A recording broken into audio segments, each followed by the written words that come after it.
Welcome back to SnowRunner, y'all, and in this video, we have the three current, as of the date of recording this video, top 3 most popular, based on trending numbers on the mod browser, the top 3 most popular Ford Powerstroke-based trucks on the console mod browser, and we are going to be putting them up against each other to see what happens. Now, I'm sure that there are going to be people that are going to say in the comments, well, this truck is missing, or this truck is missing, or why didn't you feature this truck or this truck? And here's the reason why, because this video, once again, as stated in the beginning of said video, is based on the top 3 highest trending Powerstroke-based trucks on the console mod browser as of the date of recording this video. It's not to say that there are other trucks out there that are not as good as these. It is just these trucks were the highest trending at the time of recording this video. So, without any further ado, let's go ahead and take a look at the lineup that we've got on our hands right here. So the first one is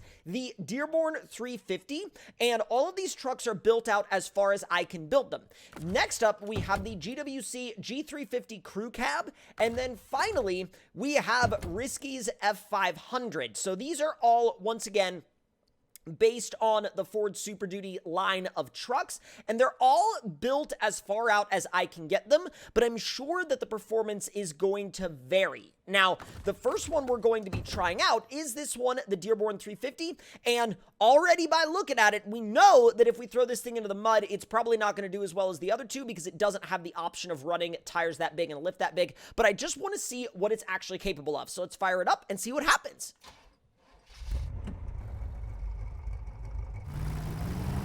Alright, so let's see what this one can do. We are going to send it off of the ramp that we've sent everything. Oh. Oh no. It actually smashes the bumper into the ramp on its way into the mud pit. Oh, that doesn't bode well. Oh. Neither does that. That doesn't bode well at all. I mean, it does move. Barely.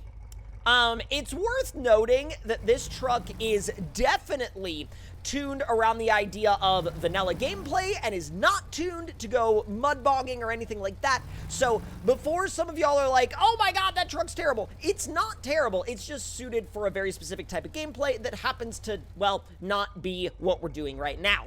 So let's go ahead and jump into the GWC G350 Crew Cab, and this thing has an incredible startup sound. Take a listen to this.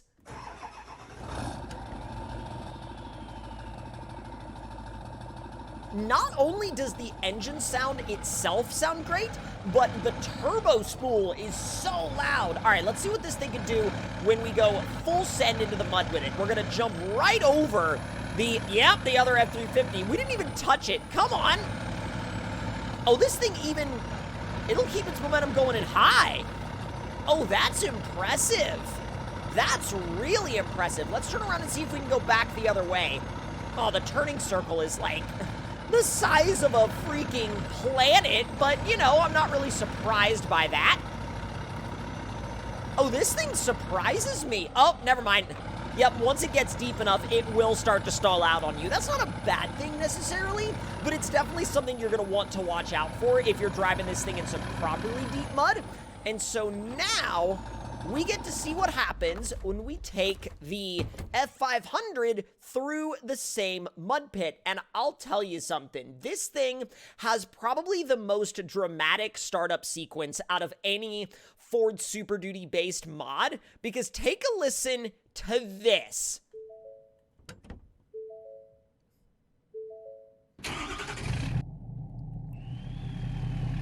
Not only does the engine and exhaust sound incredible, but you also get, whether you love it or hate it, the Ford chime. Everybody knows it, and some people love it, some people hate it. Oh, we rocketed over the other F350. Come on.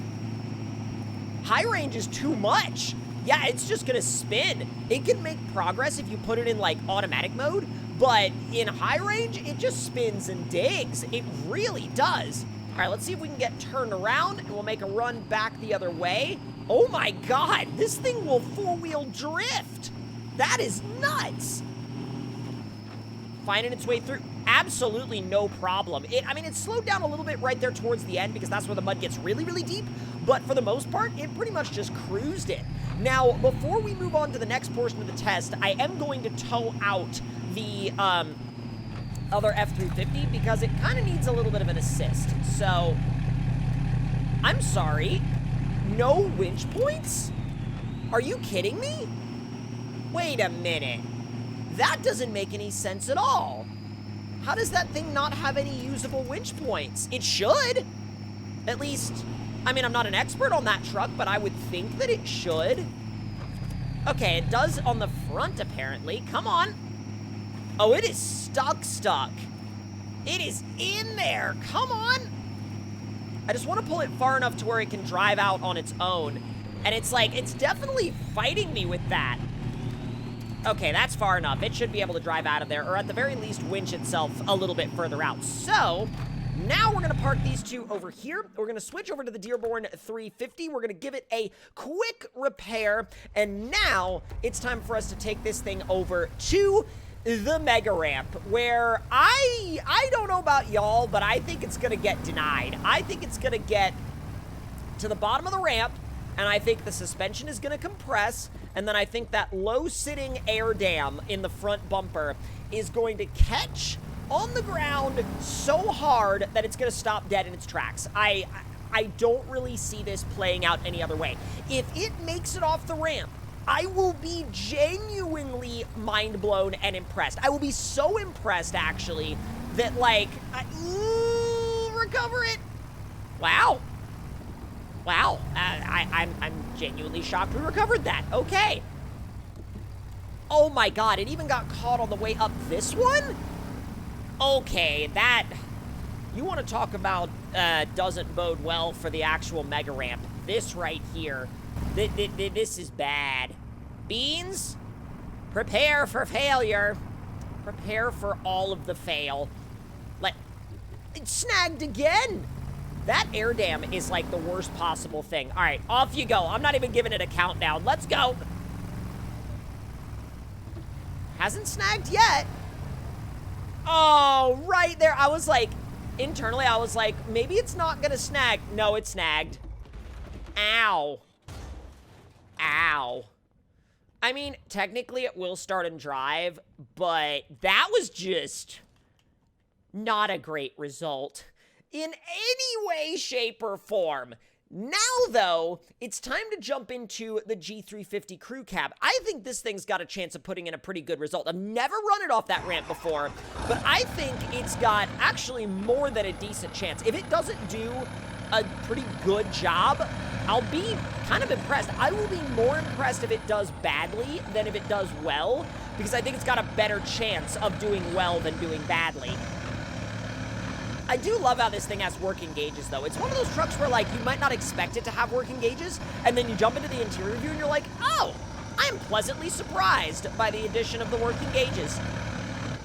I know it's technically always had them. I mean, and those are kind of like the gauges that Glitchworks really likes to use. So I'm not surprised that they're there. It's just always a really pleasant surprise, especially for people that do like to play in interior view. We got the mirrors that all work properly. It really is a nice place to be. Give it some send up the hill. Oh, high range is actually pretty quick. That's impressive. I'm gonna let off, though, before we go sending ourselves over the backside of the mega ramp. All right, 3, 2, 1, ease it over the edge. And full beans, come on. Not bad. There's 6th gear. Oh, this is going to be an amazing result. Well, maybe not insanely amazing, but it's going to be pretty dang good. We could totally drive out of that. We almost, yeah, we only have like just a little over a quarter of suspension health left after that, which is not great, but that was a really good result, a really usable result. Now, though, it's the F500's turn. And this truck is such a toss-up when it comes to this mega jump, because I don't know if it's gonna do well or do extremely badly. I really have no gauge for it, because this is actually a truck that I have very little seat time in.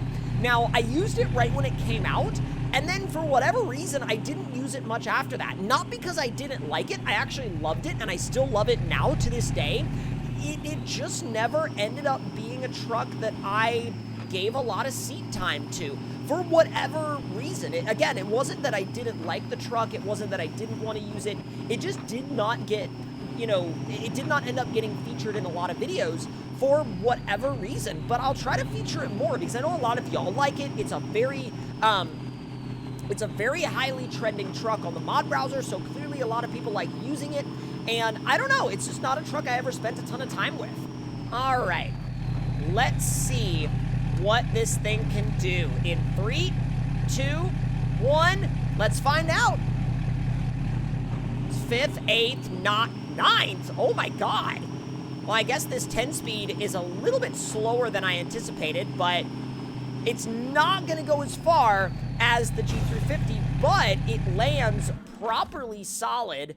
Doesn't use up as much suspension health as the G350 did, and it could easily drive out of this and, you know, go down to another mud bog and just absolutely tear it up. So, with that being said and done, y'all, which one of these trucks was your favorite? Which one do you use the most? And which one do you think won based on everything that you saw in this video? And that's going to do it for this one, though, y'all. And if you would like to see more videos like this one, leave your suggestions in the comments below. Hit that like button if you enjoyed. Subscribe if you're new, and I will see y'all next time.